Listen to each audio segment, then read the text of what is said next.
তবে ছোট্ট মেয়েদেরকে পুতুল কিনে দেয়া যায়। কাদেরকে কথা বলেন? ছোট্ট মেয়েদেরকে। দেখবেন ওরা পুতুলকে বাচ্চার মতো আদর করে, এটার দুধ খাওয়ায়, এটার জন্য রান্না করে, গোসল করায়, আছে না নাই? আম্মা জান আয়েশা রাদিয়াল্লাহু তাআলা আনহা পুতুল নিয়ে খেলা করতেন।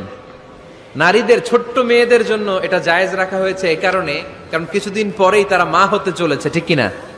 কেমন করে বাচ্চা কাচ্চা লালন পালন করবে, কেমন করে আমাদের আগামী প্রজন্মকে তারা গড়ে তুলবে, ওইটার একটা প্রশিক্ষণ খেলার মাধ্যমেই ছোটবেলায় যেন তাদের হয়ে যায়।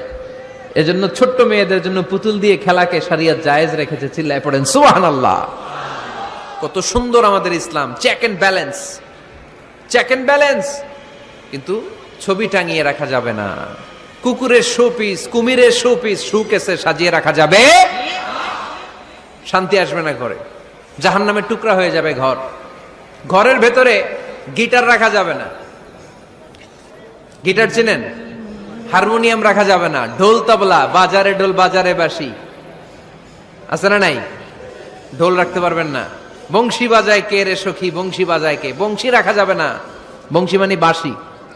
এই বাঁশি, ঢোল, তবলা, হারমোনিয়াম, গিটার